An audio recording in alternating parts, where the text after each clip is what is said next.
Hello friends, कैसे हैं आप सब लोग। उम्मीद करता हूं कि अच्छे ही होंगे। मैं आशीष पांडे स्वागत करता हूं आप सभी का आपके अपने यूट्यूब चैनल स्टडी विद आशु में। जैसा कि कल के वीडियो में आप लोगों ने देखा था, हम आपको बताए थे भारत की प्रमुख झीलों के बारे में। जो लोग वो वीडियो ना देखे हों, लिंक डिस्क्रिप्शन में दी गई है, जाके देख सकते हैं। और आज की वीडियो में हम लोग बात करने वाले हैं भारत के भौतिक स्वरूप के बारे में। भौतिक स्वरूप का मतलब है कि इसमें कैसे पठार हैं, पर्वत हैं और क्या नाम से उनका सारी चीजें जो है, पर्वत हो गया, पठार हो गया, मरुस्थल हो गया, आपका द्वीप हो गए, सबके बारे में हम लोग थोड़ा जानने की कोशिश करेंगे। तो आइए बिना किसी देरी के वीडियो की शुरुआत करते हैं। चैप्टर का नाम क्या है? भारत का भौतिक स्वरूप। भौतिक स्वरूप के अंतर्गत आ जाते हैं आपके पर्वत, पठार और द्वीप, मरुस्थल, मैदान, ठीक। तो उन सब के बारे में बात करेंगे हम लोग आज। उम्मीद करता हूँ वीडियो आप लोगों को पसंद आएगा। जो लोग चैनल पे नए आए हैं, चैनल को सब्सक्राइब करें। जो लोग पुराने हैं वो देख ही रहे हैं।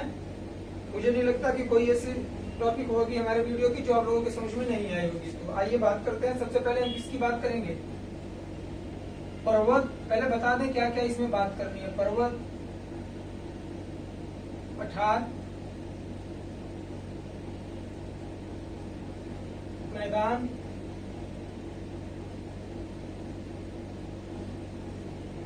मरुस्थल और द्वीपों के बारे में हम लोग बात करेंगे। तो आप लोगों को मैं बता दूं कि जो पहला टॉपिक है पर्वत। पर्वत भारत में सबसे विस्तृत पर्वत कौन सा है? आपका हिमालय पर्वत है। तो हिमालय पर्वत के बारे में मैंने आप लोगों को पहले लेक्चर में बता दिया है। तो वीडियो जो लोग ना देखे हों उसे जाके प्लेलिस्ट से देख सकते हैं। तो ये सारी चीजें आप लोगों की क्लियर हो जाएंगी। कहाँ से कहाँ तक विस्तार है, कौन सी चोटी है, सारी चीज मैंने उसमें बताई थी। तो आज हम लोग देखने वाले हैं कौन सा? पठार, ठीक।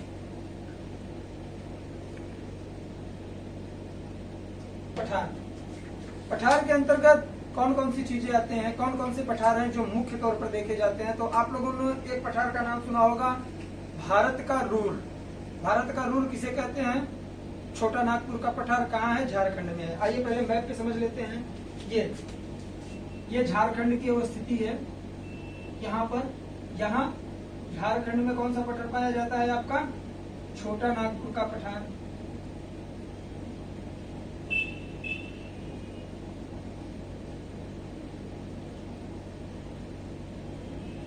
ये है छोटा नागपुर का पठार। इसे भारत का रूर भी कहते हैं।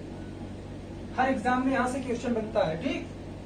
भारत का रूर भी कहते हैं इसे। क्यों कहते हैं? क्योंकि यहाँ खनिज भंडार सबसे ज्यादा पाया जाता है। और इसी की एक श्रृंखला ये झारखंड की यहाँ आपके मेघालय में चली गई है, यहाँ, ठीक।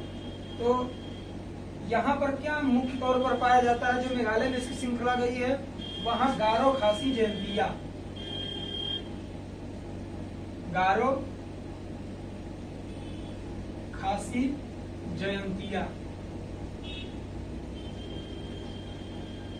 ये तीन पहाड़ियां हैं। और इन्हीं तीन पहाड़ियों के नाम पर वहाँ तीन ट्राइब्स पाई जाती हैं, जिसे हम लोग जनजातियां बोलते हैं। तो ये एग्जाम की पॉइंट ऑफ व्यू से बहुत इंपॉर्टेंट है कि असम में कौन कौन सी मुख्यतः जनजातियां पाई जाती हैं? तीन।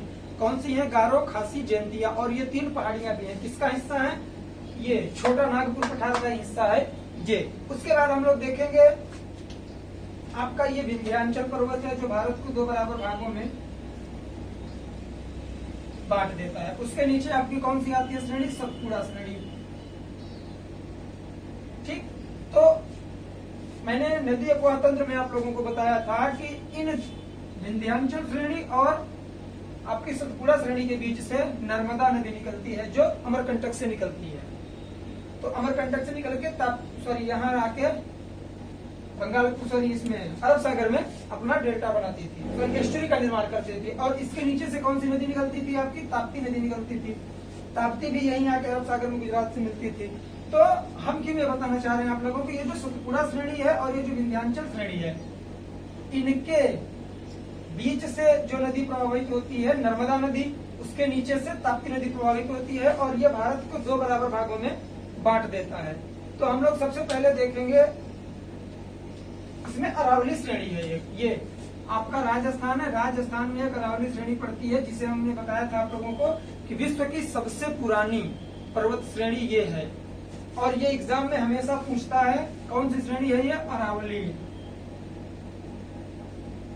और इसका जो सर्वोच्च चोटी इसकी जो है कौन सी है, याद रखिएगा आप लोग, हमेशा पूछता है गुरु शिखर। गुरु शिखर, और इसकी हाइट कितनी है, 1722 मीटर इसकी हाइट है। और उसके बाद हम लोग देखेंगे क्या, आपके मध्य प्रदेश में पड़ता है मालवा का पठार। ठीक, कहाँ का पठार, मालवा का पठार कहाँ पड़ता है, मध्य प्रदेश में। और इसका जो निर्माण हुआ है वो लावा के द्वारा मालवा के पठार का निर्माण हुआ है। और कहाँ कहाँ विस्तृत है, मध्य प्रदेश और छत्तीसगढ़ में मालवा का पठार विस्तृत है। और उसके नीचे ही आप लोग देखेंगे तो मैकाले का पठार मिलता है आपको, मैकाले श्रेणियां यहाँ पर मध्य प्रदेश छत्तीसगढ़ के अंतर्गत मैकाले की श्रेणी पड़ती है। और मैकाले की श्रेणी की सबसे सर्वोच्च जो पर्वत श्रृंखला है मैकाले की कौन सी है, अमरकंटक, जहां से नर्मदा, ताप्ती, सोन तीनों नदियां निकलती हैं। तो ये चीजें आप लोग याद रखिएगा। ये कौन सी हो गई आपकी, मालवा, ये मैकाले। और यहाँ सतपुड़ा श्रेणी मैंने बताई आप लोगों को, सतपुड़ा। तो सतपुड़ा है ये, सतपुड़ा। सतपुड़ा की जो सबसे सर्वोच्च चोटी है वो कौन सी है आपकी, धूपगढ़ी है। सतपुड़ा की सबसे ऊंची चोटी कौन सी है, धूपगढ़ी है। उसके बाद हम लोग देखेंगे महाराष्ट्र में पड़ता है आपका दक्कन, दक्कन ट्राइब, दक्कन का पठार, ये महाराष्ट्र के अंतर्गत आता है। तो हम लोगों ने कितने पठार देख लिए, छोटा नागपुर का पठार देख लिया जिसे भारत का रूर कहते हैं। एग्जाम के पॉइंट ऑफ व्यू से बहुत इंपॉर्टेंट है, यहाँ से हमेशा क्वेश्चन बनते हैं। भारत का रूर किसे कहते हैं, छोटा नागपुर पठार को कहते हैं। और ये आपका दक्कन ट्राइब है, इसका निर्माण भी लावा के द्वारा हुआ है। दक्कन ट्राइब का निर्माण भी लावा के द्वारा हुआ है। अरावली श्रेणी, अरावली श्रेणी की सबसे सर्वोच्च चोटी गुरु शिखर, हाइट कितनी है, 1722। धूपगढ़ी किसकी सर्वोच्च चोटी है, सतपुड़ा की। धूपगढ़ी सतपुड़ा की सर्वोच्च चोटी है। और यह सतपुड़ा श्रेणी कहाँ पड़ती है आपके, महाराष्ट्र में विस्तृत है, ताप्ती नदी के ऊपर। मैकाले, मैकाले की सर्वोच्च चोटी कौन सी है, सर्वोच्च शिखर, अमरकंटक। ठीक, आइए हम लोग इसे एक बार विस्तृत रूप में लिख कर देखते हैं, समझ में आ जाएंगी सारी चीजें। सबसे पहले हम लोग देखेंगे अरावली।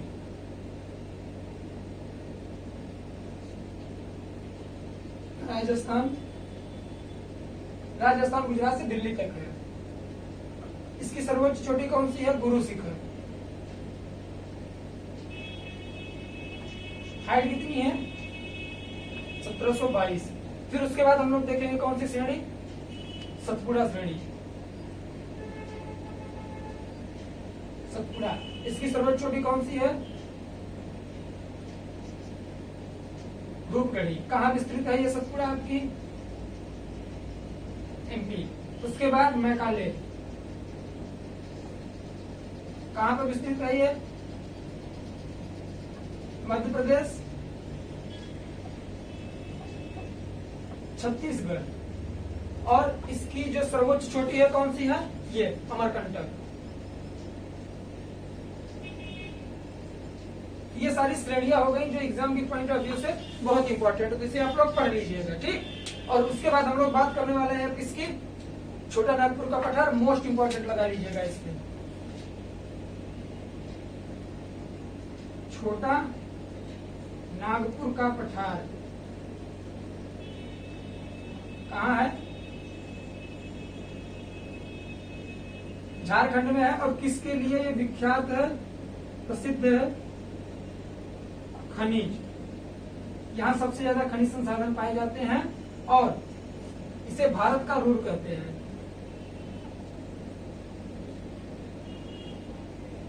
उसके बाद ये असम की, सॉरी मेघालय की कौन सी, गारो खासी जयंतिया, यह श्रेणी किसका भाग है, छोटा नागपुर पठार का ही भाग है। उसके बाद हम लोग देखेंगे दक्कन ट्राइब देखते हैं, दक्कन का पठार कहाँ है ये आपका, महाराष्ट्र। निर्माण कैसे हुआ है, लावा ज्वालामुखी के द्वारा इसका भी निर्माण हुआ है। और छोटा नागपुर पठार का निर्माण भी ज्वालामुखी के तहत हुआ है। ठीक, तो इसे नोट डाउन करिए। उसके बाद हम लोग पठार देख लिए हैं, अब हम लोग देखेंगे मैदान के बारे में, जहाँ से क्वेश्चन हमेशा बनते हुए आए हैं। ठीक, उम्मीद करता हूँ कि वीडियो अच्छा लग रहा होगा आप लोगों को।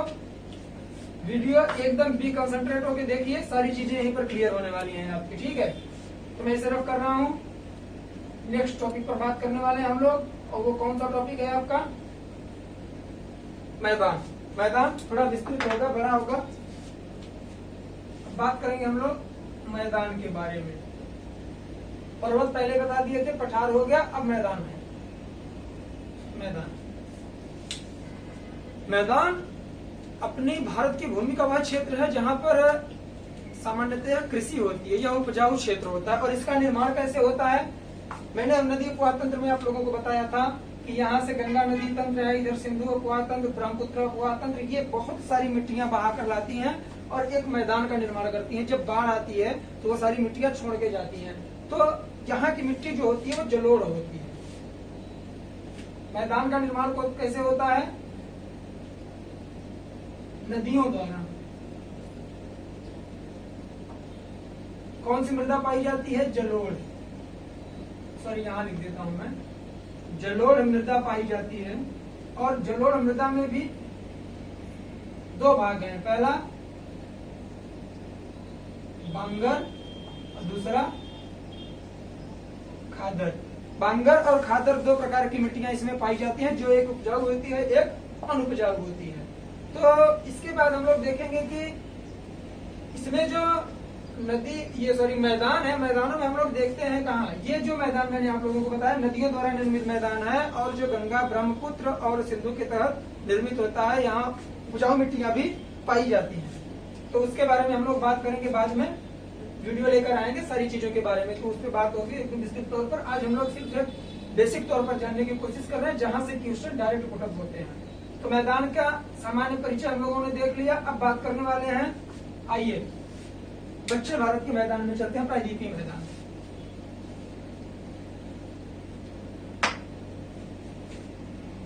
इसमें सबसे पहले हम देखेंगे कौन सा? पश्चिमी।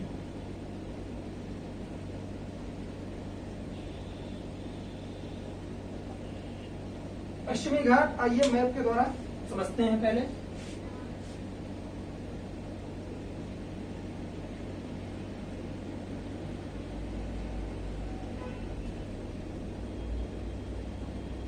देखिए, ये आपका पश्चिमी छोर है, कहां से? गुजरात से लेके कन्याकुमारी तक। इसकी आपकी जो कुल लंबाई है 1600 मीटर है, इसकी सॉरी किलोमीटर है इसकी लंबाई, पश्चिमी घाट। और पश्चिमी घाट को क्या बोलते हैं? पश्चिमी घाट को सह्याद्री भी कहते हैं। पश्चिमी घाट को सह्याद्री भी कहते हैं। क्यों? क्योंकि यहाँ सर्वाधिक वर्षा होती है, सर्वाधिक वर्षा होती है, और यहाँ जैव विविधता पाई जाती है।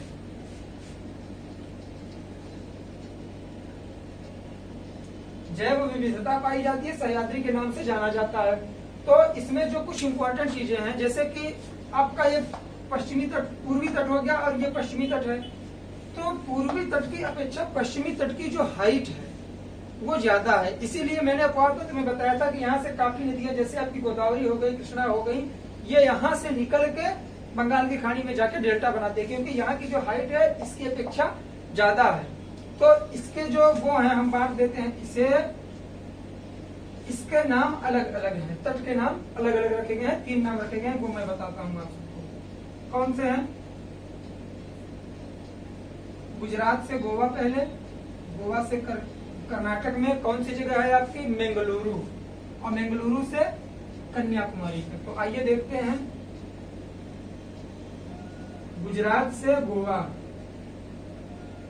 क्या नाम है तट का? कोंकण तट। इसे याद रखिएगा, हमेशा एग्जाम में क्वेश्चन पुटअप होते हैं यहाँ से। गुजरात से गोवा तक, गोवा से मंगलुरु तक। ये बंगलुरु नहीं, ये मंगलुरु है कर्नाटक का। इसे क्या कहते हैं? केनरा तट। और उसके बाद मंगलुरु से कन्याकुमारी,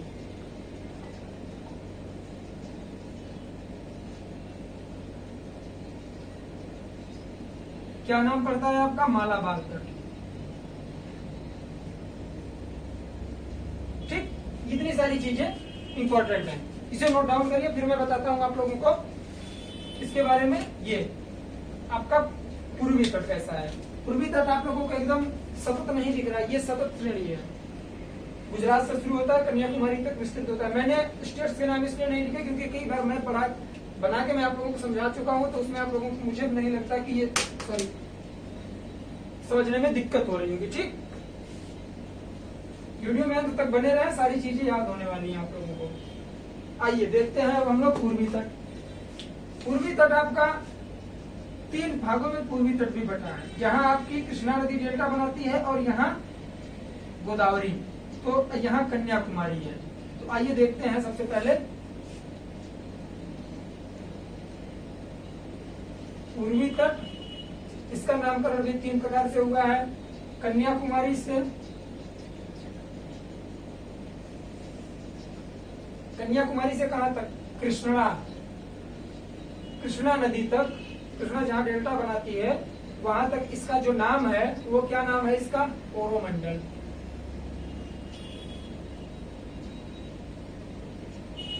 और कृष्णा से गोदावरी तक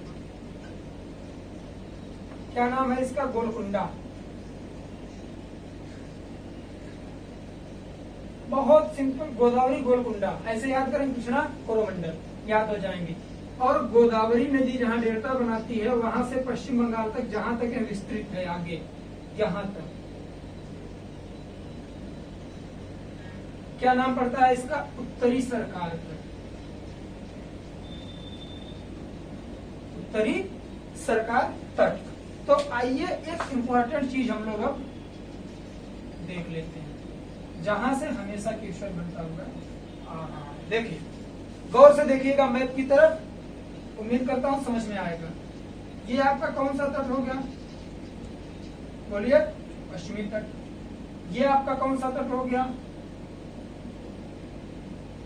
पूर्वी तट। ये दोनों जहां आके मिलते हैं, ये दोनों तट जहां आकर मिलते हैं, जहां पर एक पर्वत श्रेणी है जो बहुत फेमस है, नीलगिरी पर्वत श्रेणी। ठीक, नीलगिरी पर्वत श्रेणी। पूर्वी तथा पश्चिमी तट जहां मिलते हैं, यार ये ज्यादा मोटा हो गया है हमारे।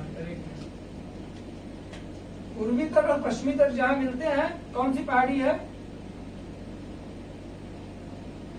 नीलगिरी पहाड़ी है। ये याद रखिएगा, कहाँ है? यहाँ मैप पे इसीलिए समझा रहा हूँ। पूर्वी तट पश्चिमी तट आके जहां मिलती है वहां कौन सी पहाड़ी है आपकी?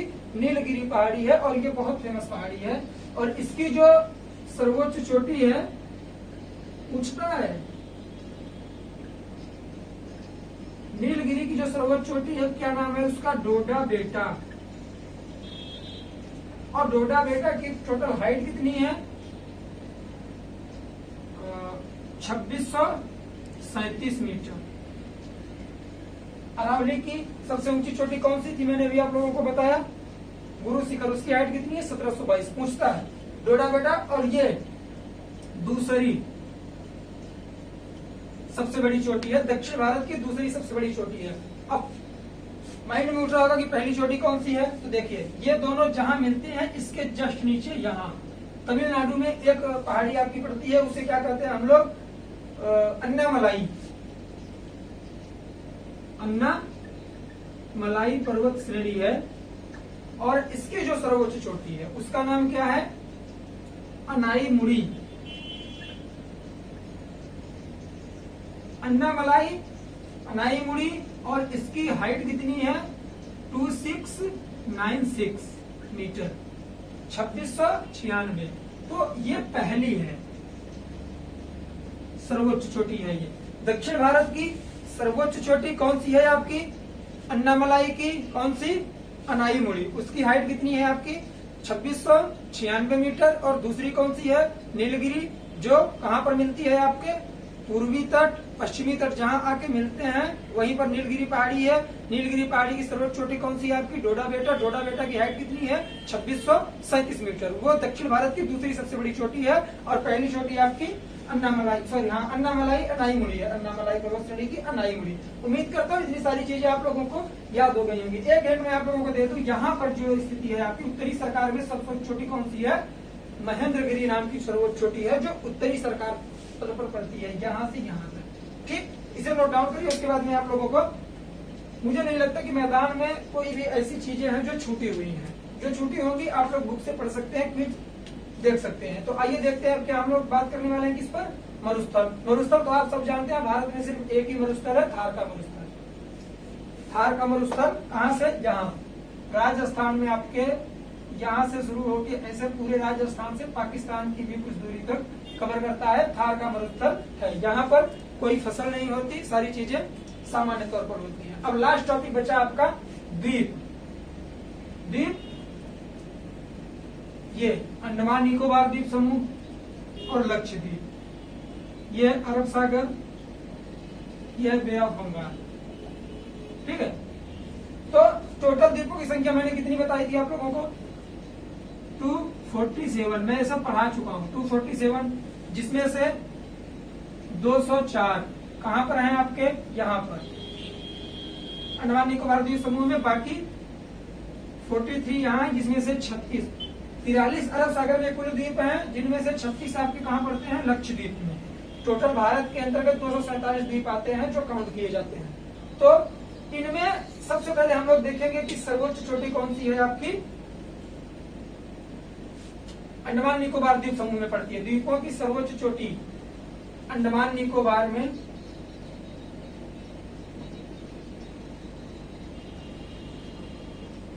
अंडमान निकोबार द्वीप समूह, ये ज्यादा इंपॉर्टेंट है, इसके बारे में। अंडमान निकोबार द्वीप समूह,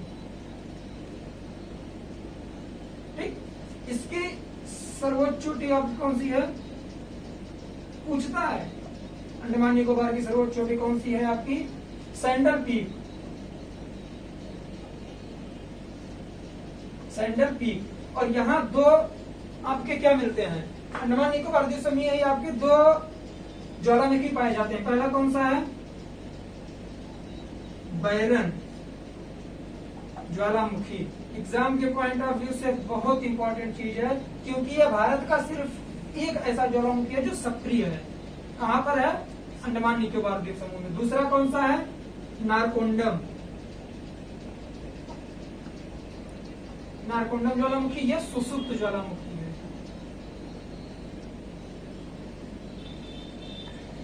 काफी दिनों से इसमें उद्गार नहीं हुआ है, उद्गार कभी भी हो सकता है। ज्वालामुखी का चैप्टर पढ़ाऊंगा तो उसमें मैं इस सब पे बात करने वाला हूँ। ठीक है, तो आज के वीडियो में मैंने आप लोगों को भारत के भौतिक स्वरूप का सामान्य परिचय बता दिया। कौन कौन से चीज, पठार, पर्वत, मैदान, मरुस्थल, द्वीप किसे कहते हैं, इनकी क्या विशेषताएं हैं, सारी चीजें उम्मीद करता हूँ आपको समझ में भी आ गई होंगी। वीडियो अगर अच्छा लगा हो दोस्तों में शेयर करिए, नए हो चैनल को सब्सक्राइब करिए, और मिलते हैं अब आप लोगों से नेक्स्ट वीडियो में। ठीक है, तो जय हिंद, जय भारत, बाय बाय।